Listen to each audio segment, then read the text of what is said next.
మొదటి పేతురు అధ్యాయము 1 పరిశుద్ధ వచనములు 10 నుండి 16 వరకు.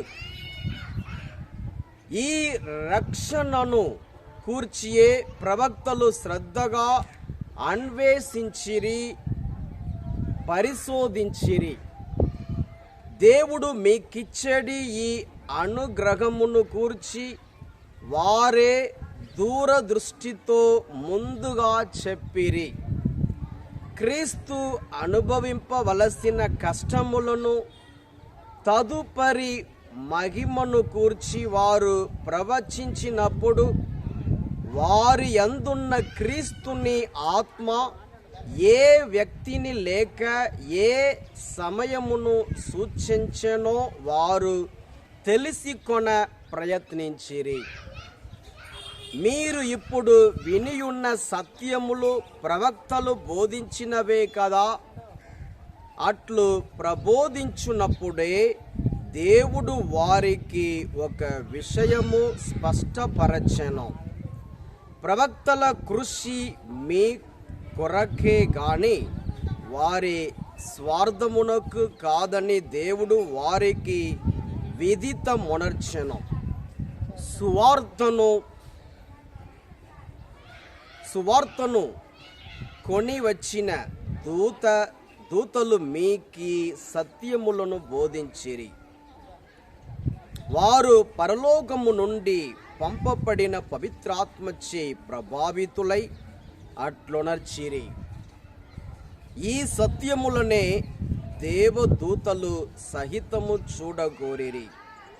కనుక కృషి యొనర్ప సిద్ధపడు, మెలకువతో ఉండు. క్రీస్తు యేసు దర్శనముతో లభించు ఆ అనుగ్రహముపై మీ నిరీక్షణను సంపూర్ణముగా నిలుపుకొనుడు.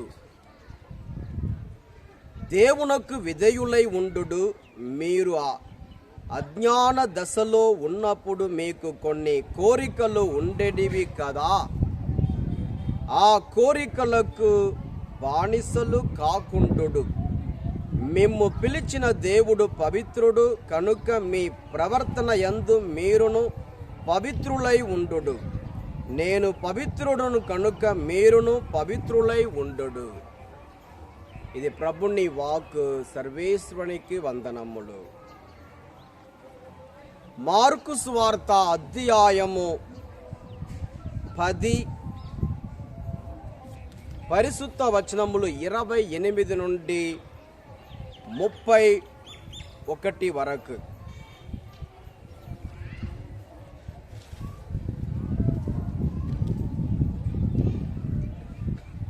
అప్పుడు పేతురు ఆయనతో, ఇదిగో అంతయు విడిచిపెట్టి మేము మిమ్ము అనుసరించితిమి అనెను. అందుకు యేసు, అది వాస్తవమే. నా కొరకు, నా సందేశము కొరకు ఇంటిని, అన్నదమ్ములను, అక్క చెల్లెండ్రను, తండ్రిని, తల్లిని, బిడ్డలను, భూములను త్యజించువాడు ఈ లోకముననే నూరంతలుగా ప్రతిఫలమును పొందును. ఇంట్లను, అన్నదమ్ములను, అక్క చెల్లెండ్రను, తండ్రులను, తల్లులను, బిడ్డలను, భూములను సమృద్ధిగా పొందును. అట్లే హింసలను అనుభవించును. పరలోకములో శాశ్వత జీవమును పొందును. అయినను మొదటి వారు అనేకులు కడపటి వారు అగుదురు, కడపటి వారు అనేకులు మొదటి వారు అగుదురు అనెను. ఇది క్రీస్తు సువిశేషము. క్రీస్తువా మీకు స్తుతి కలుగును గాక. క్రీస్తు నాదుని యందు ప్రియ సహోదరి సహోదరులారా, ఈరోజు సువిశేష పట్టణంలో మనం చూస్తున్నాము. మనము దేవుని కొరకు మన కుటుంబాన్ని, మన డబ్బు, ఆస్తి అన్నిటినీ కోల్పోవటానికి సిద్ధముగా ఉండాలి. మనము దేనిని కోల్పోయినా కూడా దేవుణ్ణి ఎల్లవేళలో మహిమపరచాలి. ఫిలిప్పీలకు రాసిన లేఖ 2వ అధ్యాయము 6 నుంచి 8 వరకు.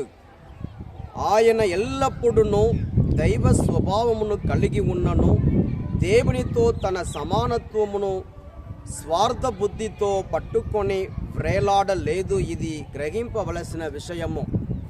కానీ ఆయన తన్ను తాను రిక్తుని చేసుకొని సేవకు రూపమును తాల్చి మానవ మాతృడుగా జన్మించెను. ఆయన అన్ని విధముల మానవ మాతృడై ఉండి అంతకంటే వినయము గల వాడై మరణము వరకును, సిలువపై మరణము వరకును విధేయుడాయను. యేసు ప్రభు మనకందరికీ మంచి ఉదాహరణం. దైవ స్వభావమును కలిగి ఉన్నప్పటికీ కూడా తన్ను తాను తగ్గించుకొని సిలువ మరణము వరకు వెళ్ళి దేవునికి విధేయత చూపించాను. మనం ఈ లోకంలో ఏమి కూడా తీసుకురాలేదు, అదేవిధంగా ఏమి తీసుకొని వెళ్ళలేము. కాబట్టి ఉన్నంత వరకు మనము దేవుని కొరకు జీవిస్తాం, దేవుణ్ణి మహిమపరుస్తాం. యోబు తన పిల్లలను, ఆస్తిని, గాడిదలను, గొర్రెలను, ఎద్దులను అన్నిటిని కోల్పోయినప్పటికీ కూడా దేవుణ్ణి స్తుతింపగలిగారు, దేవుణ్ణి మహిమపరచగలిగారు, దేవుని దూషించలేదు. దానియేలు ఎల్లవేళలో దేవుణ్ణి కనపరచారు. 3 పూటల ప్రార్థన చేసి దేవుణ్ణి కనపరచారు. మోషే 40 రోజులు సీనాయి కొండపైకి ఎక్కి ప్రార్థన చేశారు రేయింపగలు. కాబట్టి మన జీవితంలో కూడా అదేవిధంగా దేవుని కనపరుస్తాం, దేవుని స్తుతించుకుంటాం. దేన్ని కోల్పోయినా కూడా మనము సంతోషంగా ఉండాలి, ఆనందంగా ఉండాలి. ఎందుకంటే మనం ఏమి కూడా ఈ లోకంలోనికి మనం తీసుకురాలేదు, తిరిగి తీసుకువెళ్ళలేము. ఉన్నంత కాలం వరకు దేవుని మహిమపరచే జీవితం మనం జీవించాలి, దేవుని కొరకు జీవించాలి, ఇతరులకు ఆశీర్వాదకరమైన జీవితం మనం జీవించాలి. ప్రార్థించుకుందాం. స్తోత్రం యేసయ్యా, ఈ చక్కటి సందేశాన్ని బట్టి వందనాలు. యేసయ్యా, ప్రతి ఒక్కరిని దీవించండి, ఆశీర్వదించండి. ప్రతి దైవ సేవకుడిని ఆశీర్వదించండి ప్రభువా, కాపాడండి, చేదురు వాదురుగా ఉండండి, దీవించండి. అందరికి మంచి ఆరోగ్యం, శాంతి, సమాధానం దయచేయండి, సంతోషం ఇవ్వండి, ఆశీర్వదించి కాపాడండి. అనారోగ్యంతో ఉన్న వారికి ఆరోగ్యం ఇవ్వండి, హాస్పిటల్లో ఉన్న వారిని దీవించండి. యేసయ్యా, యువతి యువకులను దీవించండి, స్టూడెంట్స్ని దీవించండి, ఆశీర్వదించండి. ఎవరెవరు హాస్టల్కి వెళ్ళాలో, స్కూల్కి వెళ్ళాలో యేసయ్యా వారికి కావలసిన డబ్బు ఇవ్వండి, నోట్బుక్స్ ఇవ్వండి, ఆశీర్వదించండి. ఫీజు కట్టడానికి డబ్బు దయచేయండి, మార్గమును మీరు తెరవండి ప్రభువా, ఆశీర్వదించండి, దీవించండి. యేసు పరిశుద్ధ నామంలో అడిగి వేడుకొనుచున్నాము పరలోకపు తండ్రి. Amen, amen. Praise the Lord. God bless all of you. Amen.